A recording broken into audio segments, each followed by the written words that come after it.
I'm Jaimee Cali, lead fiction instructor at the Social Writerly. Today, I'm very excited to be joined by one of our most recent students, Jon Harder. He took Sarah's Space and Place class over the summer. Today, we're going to chat a little bit about what interested him in writing, some of his most recent writing, and what he's up to nowadays. So, Jon, welcome. Thank you for being here. I'm really excited. I know from the post-class open mic, you had some really interesting writing pieces with Sarah. To get us started today, I always like to start off with either what are you reading right now or what are you writing right now? Actually, I am reading. I actually have the book here. Love I it. literally just started it. It's Jersey Breaks by Dr. Robert Pinsky, poet, laureate from the United States. I probably said that word completely wrong. A lot of Johnisms.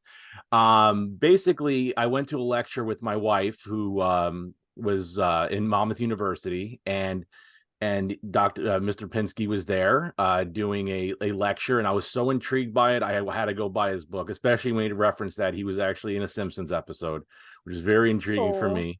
that's cool. Which Yes, Simpsons episode was he in? it was in one of the earlier seasons. I'm going to say around season, I believe it was like season 10 or 11. He mentioned, and to me, I'm one gonna through nine Google is the this. golden eras. Yeah, I'm gonna Google this because I need to see this. That's really cool. And you Yeah. said it's a poetry book? It's his biography Oh, based it's his off, biography. yeah, Okay. based off living down the shore in Long Branch. He was Oh, born there, so he did that, and I was intrigued by it. I said, Jen, I'm gonna go buy his book, and I did, and then I had put it off for a while, and I finally started reading it a couple days ago. So far so good. oh, that's awesome. I think it's such a great time of year too, because it's a little too cold to get to where we're headed into where it's a little too cold to get to the beach. So now you can kind of like be at the beach without being at the beach. I'll have to Absolutely. check it out though, because I really love anytime we can find local authors. And New Jersey happens to be like a weird treasure trove of that. um Unbelievable. Yeah. which is, yeah, we are, not to brag, but we are a very talented state. But I love that it's Long Branch because that's super local. I mean, I know the area. I'm from Ocean County, so I'm very intrigued to hear what his experience was like growing up and then becoming a published writer. Speaking about sort of our own talents in New Jersey, but you were in Sarah's class for Space and Place. What got you interested in writing? Have you always been a writer? Is this a new talent you've discovered? I honestly, I think my story might be a little different from other writers out there. Growing up, I used to just be a very creative kid. I would just write anything. I would try to find my outlet in something, whether it be, drawing terribly, but reading, writing, all that stuff. And I started doing, of all things, wrestling role play for like an internet wrestling thing when I was a kid. And it was just like a forum. You would go, you would write posts, post it on Angel Fire, which was a domain site back in the day. And I would go and post them, sit on a forum there, and just creating characters, developing dialogue and content, which was very tough. And I tried going to college. We talked before going on the air, trying to go to college when I was right out of high school, and it Mhm. wasn't for me at the time. I wasn't prepared for it. So I would just write like that. I would try to write like basic blogs. I try to get involved in independent wrestling. I would write blogs for websites and just trying to get my name out there, mainly for fun. And over the past several years, I really started getting heavy into just writing again and reading different types of material about sports, wrestling, corporate America, stuff Mhm. like that. I would start reading about it, and it would really start intriguing me. And I'm gonna say it was the Social Writerly came along. Came along. Jen mentioned to me Sarah was starting, and Mhm. you were starting the Social Writerly, trying to get everything together. And it was a writing course, and I want to try to get better as a writer. And I was really trying to enhance that, see if I can actually handle a course. And I'm like, Jen, you know what? I think I'm going to do it. So I emailed Sarah. I said, I'm interested in taking your class. Place and Space sounded very interesting Mhm. and signed up for it. And from that point on, I've been writing probably every day since, and either it's been online or it's just been in my own little cocoon here. I've just been writing every day, no matter how big or small, because of starting the writerly course. I've just been reinvigorated with that.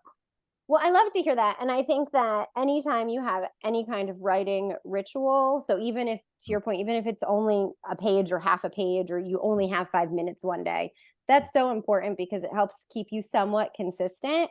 But the other thing I'm hearing, and this is so interesting, and you might, I don't know if this is going to throw you off a little bit, but wrestling seems to be a source of inspiration for you. Is it something you enjoyed watching as a kid? Is it something that you did when you were younger? How does wrestling factor into all of this writing? Um, Honestly, and it's going to play a little weird right now. My father really got me into it when I was younger, Mm-hmm. around 7 years old, and my father's passed away 10 years ago yesterday as recording. So it kind of actually rings home a little bit. Mm-hmm. He took me to my first show at Madison Square Garden when I was 8 years old, and I was hooked. And Yeah. to me, it's such a unique art form that a Mm-hmm. lot of people just go and say, "Oh, that's fake stuff," and everything like Mm-hmm. that.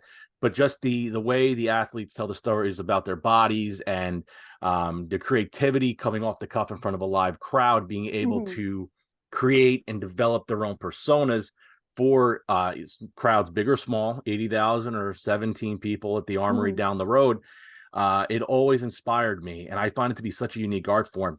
So when I started writing, especially for independent wrestling companies, I just took that inspiration Mm-hmm. and just started writing. And it wasn't necessarily the greatest writing. My grammar was way off, Mm-hmm. but just seeing that inspiration was just trying to create a niche for positivity in wrestling, Mm-hmm. because there's a lot of negativity, and especially from critics and a lot of social media out there. But Mm-hmm. I see it always in the glass half full concept. So I'm Yeah. a total optimist. That's so interesting. And truthfully, I'm not. Most of what I know from wrestling comes from Scooby Doo crossovers with WWE. If I'm being, Those are good. I'm being, there are really good crossovers. Or like I follow The Yeah. Rock into his writing, not his writing, his acting career, or Hmm. John Cena.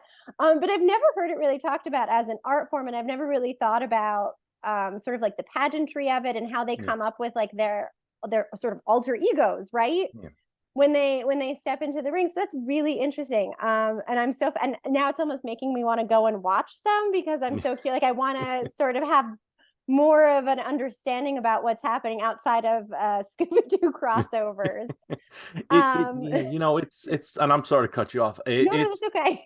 It's just it's a very, I've always just been it's been drawn to it forever. And I Mhm. got involved with independent wrestling around 2007, and just started watching it on the lower level, seeing how the Mhm. younger guys like myself at the time coming up. And now I'm 38, and probably in about 6 hours I got to drive to Hamburg, Pennsylvania to do like commentary for his show, which Oh, is which is a very tough job within itself. But just yeah. it's there's one gentleman who actually has written books. His persona, his name is Mike Quackenbush, and he once did a seminar or a Mhm. speech in Philadelphia, and he talked about how wrestling is the most unique art form in the world, that there's nothing like it. And Mhm.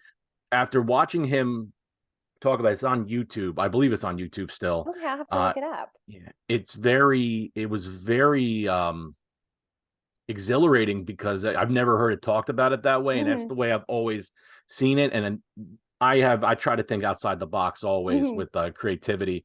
So hearing him talk about it like that it was enthralling to hear that someone had the same vision as I did when it came to wrestling. So Yes, and it really speaks to all of not just, like the working out and getting in the mhm. physique, but really like all of the forethought that goes into it before Yeah. they kind of don whatever outfit they're wearing and like step into the ring that night. Yep. So we'll definitely want to check that out. And it's kind of like I said, it's making me want to go and I don't know, see something live or like watch some old Yep. episodes because I'm very curious about it now. Awesome.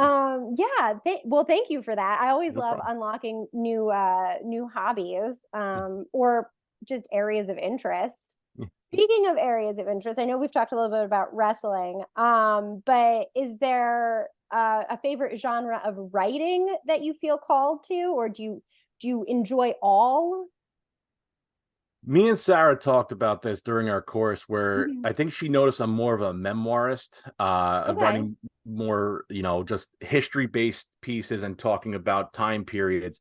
I've Hmm. always been intrigued by poetry, Okay. in many senses. I tried to write poetry when I was younger, much more off the cuff, no real rhyme or Hmm. reason behind it. Recently, trying to challenge myself, I've from the final meeting that we had in the course, Hmm. the open mic, I've been trying to write more sonnets, Oh. which I joked with Sarah in the course. The only reason why I even knew the term sonnet was listening to a song by LFO in 1999 called Summer Girls. And it's as funny as it sounds. One of the lyrics goes, Billy Shakespeare wrote a whole bunch of sonnets. Hmm. And during the lesson we were learning about different types of poetry, I saw the word sonnets on there and I was like, Sarah, I have to ask, what exactly, how do you write a sonnet in Hmm. poetry form? And I think I caught her off guard with that, and we did research on it. And ever since the open mic where I read it, my first sonnet Hmm. that I wrote, I've been more intrigued by that. But mainly I try to write, genre of writing, I know I Hmm. long-winded. Probably No, it's okay. genre of writing I like is more article based writing. Okay. More Like kind of, nonfiction. yeah, Okay. fiction's outside my realm, which again, social writer really helped me with, but more nonfiction than anything else. And it's so interesting because I think that if you ask, well, if you ask like a young person or a student, somebody who, especially if they're in grade school or taking some like basic college classes, if you ask them what a sonnet is, they immediately think Shakespeare because he has all the sonnets. But I think people think it's like almost like an old timey way to write poetry because there's all different. I mean, the amazing thing about poetry is there's so many different styles to poetry, and you can really make it your own. So I almost think it's interesting, like this blending of memoir and sonnet, because it's not something we're used to. We're used to sort of Shakespeare's kind of, are they romantic? Are they a little narcissistic? Yeah. But so this blending of the two I think is really interesting. And I love that it's sort of like a renaissance almost for the Yeah. sonnet because I do think it's a really beautiful form of poetry. So I like that it got a little appreciation in Sarah's class. Yes. Do you have any author or couple of authors that you kind of point to and you're like, this is what I aspire to be someday, or this is someone who inspires me?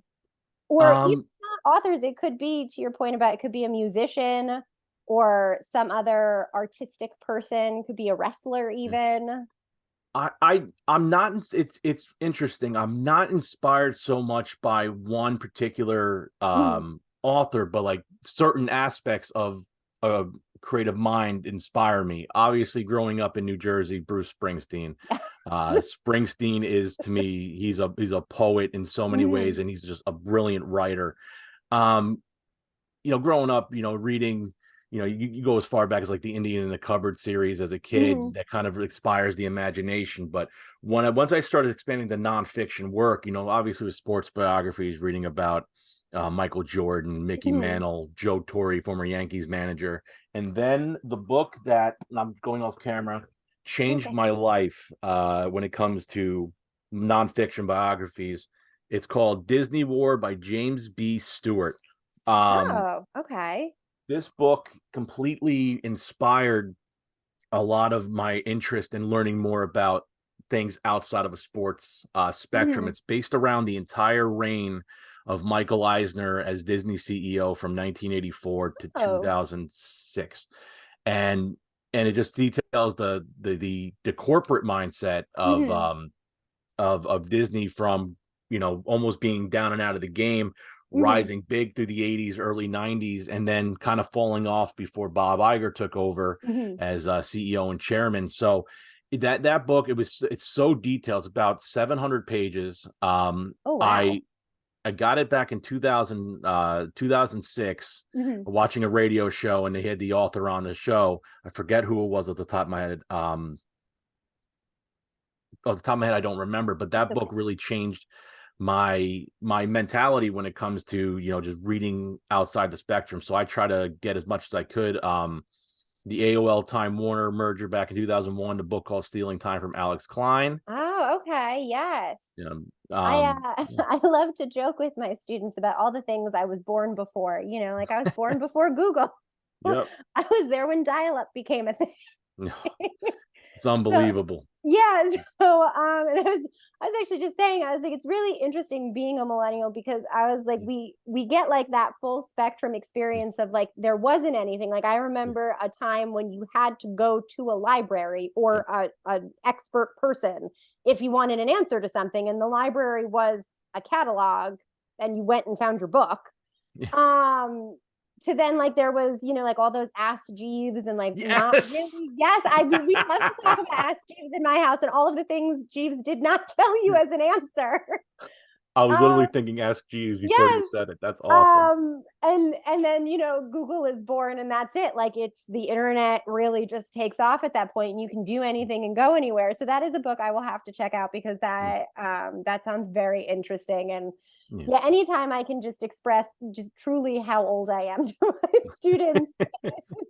It was such a great book, and it kind of it really inspired other types of looking at the AOL Time Warner. And actually Steve Case, who's actually the CEO of AOL Time Warner during while that merger was happening in Yeah, 2001, he wrote a book, I believe, in 2018 called The Third Wave, which probably his vision of what he thought the third wave of how okay, social media and the internet was yeah. being used. And that kind of inspired me as well. So I still read my sports biographies. I try to read enough vintage team history, like Montreal Expos of baseball, who no longer exist, but Oh, biographies okay, like that. yeah. So certain things inspire me, Mhm. but not necessarily one particular author. Or Okay. No, I like that. And I think it's interesting too because you're using your personal interest to sort of guide your interest in writing. yes, So I think that that's a really organic way to go about things. I think sometimes people feel like they want to write and they have to somehow like become a like like what yeah, kind of clothes and like desk do I like, how does one fashion them? And you're kind of going, you're like, okay, I like all of these things, how can I write about them, how can I bring that into my writing practice? So I like that it feels very organic and much more accessible, I think, than what people have in mind when they think about writing classes or being a writer. yes. I think that you're really doing what we all hope to do, is write about what we're interested in.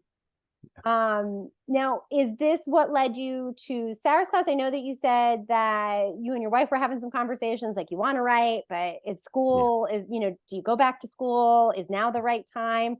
What sort of was the deciding factor for you to join the social writerly and take Sarah's class? My experience with knowing Sarah and seeing her Okay. work and being incredibly Yeah. talented, and seeing how that got into play, but also my wife, Mhm. Jennifer Rivera.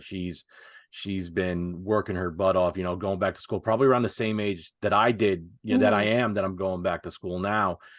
She started again, and she's going for her second master's. And in my opinion, and she says I'm biased, and I totally am, so I'll take full credit. Reading her work, to me, Mhm. she's probably one of my probably the best writer I've ever read. Just her descriptions Mhm. and her dialogue is so on point, and she's so creative as a mind.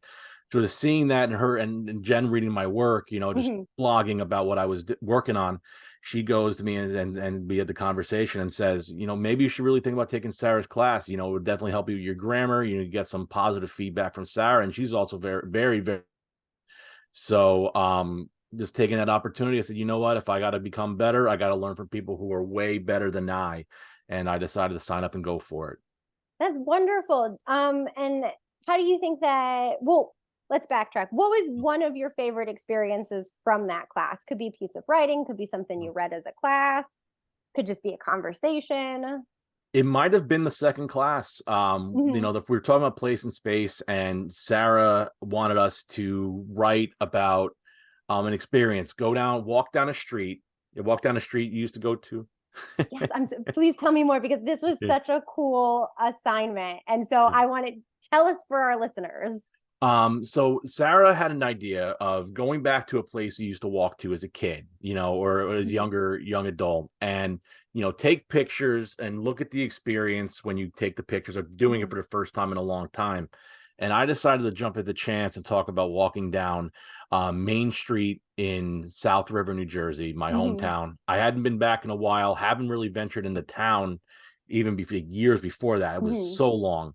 So I walked down Main Street. I did the same walk that my parents and my brother did when we just moved to town in 1991 from Queens, Mhm. and walked all the way down. And for some reason, I believe I have a very good memory because there was so many little things that I remember as a kid, and Aunt Chris could verify because she walked around the area as well. I would walk down Main Street and I would remember Mhm. all these little things. And I did the walk again for the first time in a very, very long time. And it was just night and day. And it Mhm. was just a different animal. And I detailed it from first walk and then Mhm. going into the second walk and how much has changed. And the final bit was talking about how, when your childhood memories might be soiled a little bit, but it also makes you relive for the past. And I'm very Mhm. sentimental in those regards. And after that, I didn't think really much anything of it. I just wrote 4 pages, and I think Sarah was Mhm. expecting one. And after I read it, and just just the positive feedback I got from it, and just little things to help make it better, which Sarah was very good at. Mhm. This is great. You could also make sure to maybe more detail here, or Yeah. tinker a little bit there. And I was Mhm. so appreciative that it's actually made my writing better, and it kind Mhm. of inspired me and kicked me off a lot more to go into more detail about things. Mhm. And but that particular class kind of set the stage for the remainder of my time with the writerly, and it was just something clicked. And I love this assignment. I feel like everyone should do this, not even for writing purposes, just for like your own sort of self-interest. I think it's really interesting, this idea of sort of returning to some place that where you either grew up or you visited often, and sort of really seeing that passage of time. I know when I took a history of photography class sometime in my undergrad, which was a long time ago now.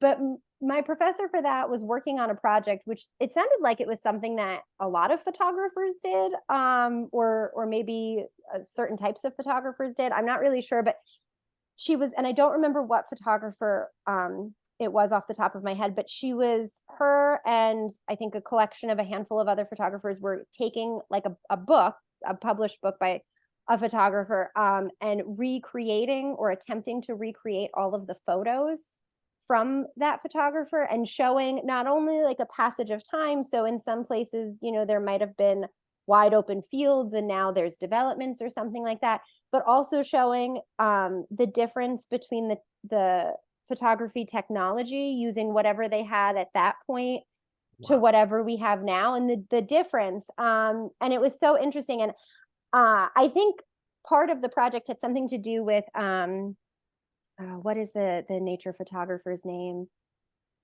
Is it Ansel Adams? I think he photographed out west in like the 1800s or the early 1900s or something. But because he had that old time like giant plate Mm. camera, there's no way to, or at least when I took the class, she said there's no way to fully encapsulate what he was able to capture because of the type of lens and equipment he had. It, like the way we use cameras now and the way they're created, it just doesn't create the same type of image in terms of like dimension or something else. And I always thought that was just a cool assignment. Like this was way before like kids were recreating like their childhood photos for mom and dad, which I do think is a cute Yeah. project.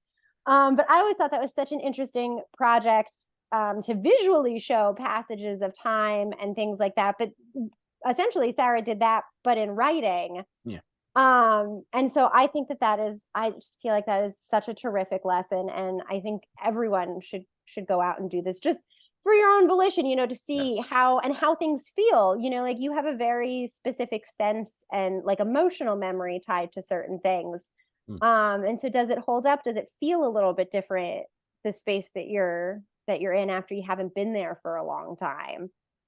Yeah. So yeah, There so was yeah. very interesting. And I'm happy you got so much out of it because, I think sometimes we do things and we're like, oh, this is going to be, it's going to unlock something. And then you do it and you're like, oh, that sort of fizzled. That's what I was expecting. So the fact that you did have this huge burst of inspiration from it is truly wonderful. Is there anything that you say that you took forward from Sarah's class into your own writing now?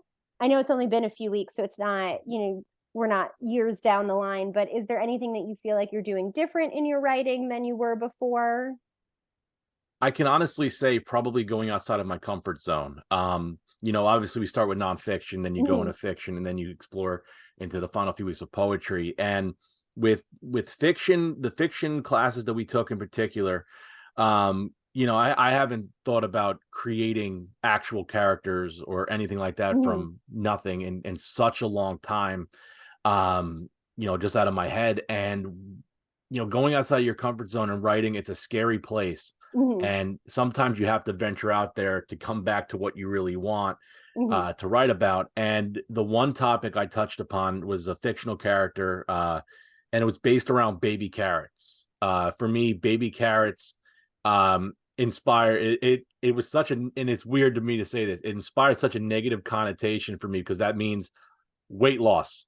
Okay. And I whenever I thought about baby carrots, it was always going back to being a kid. Mhm. You can't have a sweet until you eat a piece of fruit or a vegetable, and baby carrots was Okay. always the bane of my existence.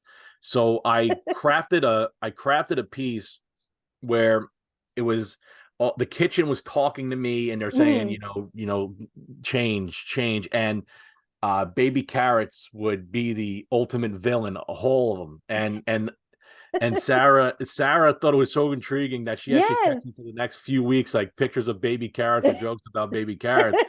But I turned baby carrots not so much into a villain, but it was kind of a shades of gray where it's supposed to Mhm. help, but at the same time, that they're, just something weird about it. And just going into that realm and trying to come back, out of your comfort zone, it Mhm. was very tough for me to do, which I didn't think it would be. And the writer Lee and Sarah in particular helped me do that. That's wonderful. And I love that you were able to pull a little bit from personal experience Yeah. again, but create something very unique. I will say, I mean, I do enjoy a good baby carrot as a snack, but I will say that I do find them somewhat suspicious because I'm like, the texture of a baby carrot at no Right? point resembles the texture of like a carrot I would roast. Oh So man, they are a little questionable, and it is agreed. really making me wonder about the process that has to happen for a baby Oh, carrot to become a baby carrot. it is very intriguing, and Yes. I'll tell you this: it's very texture weird. And the double entendre with that was there was an incident a long time ago with like a group of friends, and it was like a girlfriend I had at the time, and she goes, "Before you eat your sweet, you better." And it was kind of just reminiscent as a kid, and all my friends saw that, and for about the next, I'm gonna say about 3 or 4 years, they would still bust my chops and say, "What's up, baby carrots?" And I go, so. So it was definitely the Yep. texture issues, very sometimes bordering on skeevy with that. So Yeah, you can definitely get like some real weird slimy baby carrots where you're like, what happened hmm. to you, carrot? Like what did they do to you? So we will not find baby carrots in your lunchbox though, is No, uh, sometimes, but Oh my gosh, but I really think again, like it speaks to how you're able to pull from your own interests or lack of interest in a topic to craft something, which is so wonderful. And I think sometimes when we can take things that seem kind of mundane or ordinary, like what yeah, is there to say about baby carrots? You either eat them or you yeah, don't, right? But yeah. you're making you've got this whole story about them now. And they're maybe not evil, but maybe not good either. Like it's the good label we've put on them in society is maybe that it doesn't hold up so much in your story. And Yes. again, it makes me wonder, how does a baby carrot become a baby carrot? Yeah. Maybe it's not so good at all. Fine. And talking about your writing, you Yeah. have, and I want to make sure we talk about this a little bit. You have this really great blog, Banksy's Hot Take. Am I Yep. saying that right? Right? Bankie's hot take. Yep. Banksy's Hot Take. Yep. And you wrote a really wonderful piece about being in Sarah's class, which was fantastic, and we so appreciate sharing that information with your readers. But I did a little bit of deep dive, and you have some very interesting non-academic topics on Yeah. there. What what would you say is sort of the bread and butter of Banky's Hot Take? What do you typically like to cover in that blog? Bankie's hot take basically, I created an alter ego character for myself a long time ago. I Mhm. ran a wrestling show. I was trying to, I'll be honest, I tried to cheat the system by putting positive momentum out there. So I created an alter ego named Bankie Bruce, which is it's a spinoff of the Kevin Smith movies. Kevin Smith, Jersey, Mhm. Legend, Buick Universe, and two characters were my favorite characters in his movies.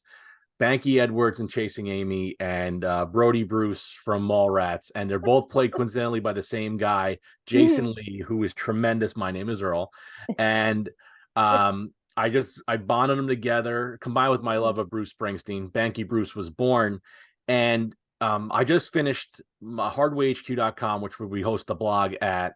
Was originally a podcasting network trying to host for a whole mess of different Mhm. podcasts, and it wasn't where I creatively I was happy, but it wasn't positively where I wanted to go business wise. So Mhm. I had to make some changes. And last year, I was really trying to think creatively, what do I want to do? This is before the Mhm. writerly. And I said, you know what? I have this Banky Bruce character. He exists in online in certain form. Let me go and implement it to my own website. And honestly, it was probably one of the greatest things I probably have ever done to really kickstart writing again. And Bankie's Hot Take just became a place where I could I could write about things that intrigue me. Obviously Mhm. pro wrestling is the bread and butter, but there are other one-offs that I was really proud to be writing about. Lincoln Park's Meteora 20 years later, writing about that Mhm. LP. Hydrox Cookies, which was probably one of my all-time favorites because they are back and they're available on Walmart.com. Cheap plug for Hydrox. I was gonna say not sponsored, but No, I wish they sponsored. Good, nice sponsorship deal would be very good right now. Um, just writing about different, music I've heard and and Mhm. and shows I've seen. Is trying to write about the obscure. And honestly, it's probably helped spawn off into writing now. I write for a small baseball website, an independent Mhm. baseball website, writing about things that also intrigue me, moments in time, a history based thing. And for hockey fans, I've finally went out of my comfort zone, started writing about this hockey goaltender named John Sebastian Jaguar, who in 2003 for the Anaheim Mighty Ducks, back when they were owned by Disney, was the last. His playoff run that year was Mhm. incredible, and he's actually the last player to win the playoff MVP on a losing team against the New Jersey Devils, who did win it that year.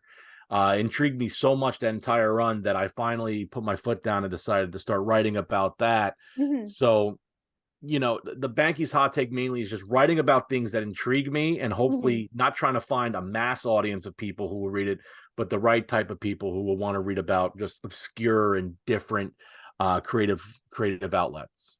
Yeah, the one thing that really struck me about the blog and the website was it has like a very like retro or nostalgic Yeah. feel to it. And I kind of like that because and hot take makes it sound, like oh, like this is exciting happening right now. And it is exciting, but I like that like it's a look back most of the time. Because it almost feels like you can kind of relax because whatever you're writing about has already happened. So there's nothing like there's no anxiety. If you're very familiar with the subject, you probably already know the outcome to whatever you're writing about. And I really enjoyed that because I was like, this is so like we're constantly looking forward and we're constantly like in like that. I don't even know if it's a 24-hour news cycle anymore. It feels like just like I don't know how many, like a 48 hour, like it's never stopping. Yeah. And so it's kind of nice to be able to put the pause on that a little bit and say, all right, like whatever's going on out there, like let's look back to, this day or this year, and kind of just talk about why that was significant, why that was interesting. And so I really enjoyed that kind of, and again, it might be a millennial thing. I think just because we're just like a slightly depressed group, unfortunately. But like we love to look back and be able to say, Yeah. "Ah, that was a great moment." It was, and Yes, my yes, own wife tells me I'm like the most sentimental person she's ever yes. met, and I'm very sentimental to a certain degree, and I will say that with a lot of the things I write about are Mhm, very they're obscure things. I see so many talented writers writing mhm. about things that are in the now, or even Yes. like big things in it now, but there's also a very small niche market for writing Mhm. positively about a time, like time periods in wrestling, baseball, Mhm. different outlet like that aren't really discussed. And for me, I think a turning point writing that I did was, I mentioned earlier, was the Lincoln Park Meteora Mhm. piece, because, and it just so happened, as I'm working on the piece, Mike Shinoda from Lincoln Park releases an unreleased track that was supposed to be on the album Mhm. 20 years later, called Lost, and it just hit at the right time, and my Mhm. numbers were surprisingly very strong. And the other piece that I wrote about that really intriguing, just based the South River people, was the old football stadium called Denny Stadium. It had, so many NFL Hall of Famers who played at Mhm. that stadium, Joe Theismann and Drew Pearson, who just got inducted. The stadium's getting torn down. So when I heard that story, the same, and it just so happened the same time that I did the Mhm. walk for the Social Writerly, I went to the stadium, took photos, and all I did was, I wrote my feelings on it, talked about a Mhm. little of the history, posted it online, and put it into a South River, New Jersey, the community page. Oh, yes, and yes. and it brought a lot of even Mhm. bigger numbers than I expected. And with the way my website's set up, it's kind of like a vintage old school 2000s website. Yes, yes. The numbers are big and it's slow, and everyone's like, dude, it's taking forever to get there. I'm like, give it time. It's very old school where I have it set. But I try to be a sentimental old school guy, and I feel like that kind of relates to my writing a lot. Yeah, I know. I think it's wonderful. And I feel like there's not enough of that. And again, part of it is that we're constantly, there's just new Yeah. stuff all the time, especially like on social media. If you're looking at like Instagram or TikTok, there's just constant new videos or posts or whatever. It never ends. Which in some respects is good. It's fine. The news cycle goes on and on. Yeah. In fact, you almost notice when like you're like, oh, it must be a slow news day because they've repeated this story like 2 or 3 times. And you almost begin to worry, like, well, why aren't they reporting on something new? Like, what's going on? Yeah. But it is nice, and I really do love the design of the website because it does remind me of growing up and like seeing those. Well, at the time, they were just like the coolest websites you could find Yeah. that had that feel. And now everything looks very different, but it brings me back to things I was reading and doing online. So I do think it's a great piece.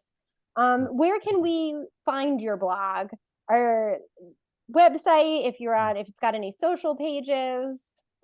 I have it on hardwayhq.com, the home of independent culture. I said that on podcasts for so many years. So it's kind of ingrained in my brain. I'm on Facebook, Twitter, was on TikTok, but I really don't use that as much. As Yeah.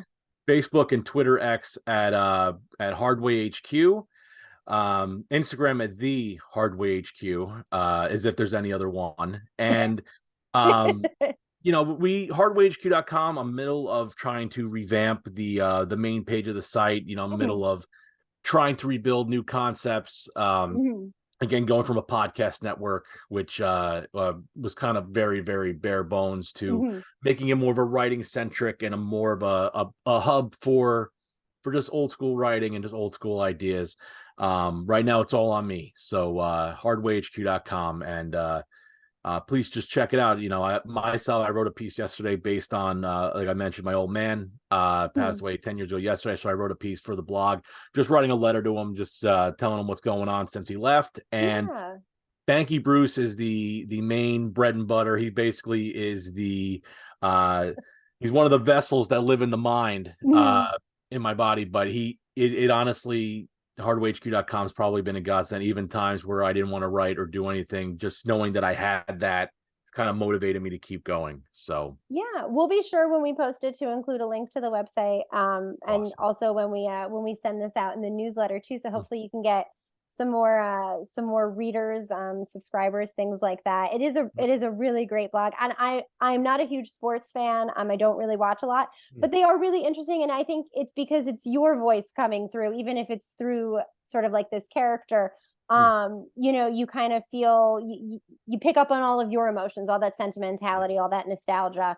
So I think even for some of our non-sports people, it's definitely worth the read. And to your point, it's not always sports. Sometimes you got a little music mixed in, you got a little personal stuff going on. So there's lots to be found on your blog.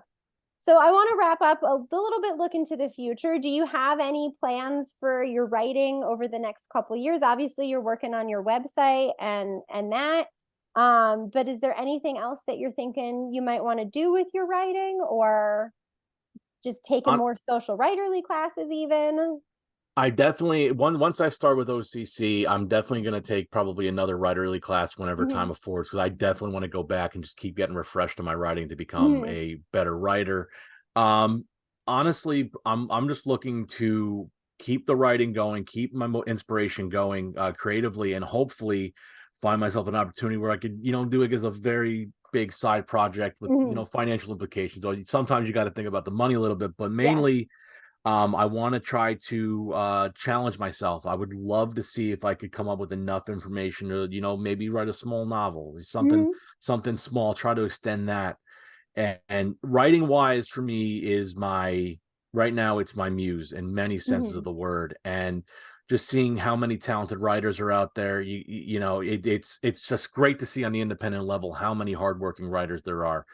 And with my fear of AI coming and in the written word Yes. coming into play, I Mm-hmm. want to keep that going, keep just trying to get anything I can out there. And my goal is to just keep writing and see where it leads, because Mm-hmm.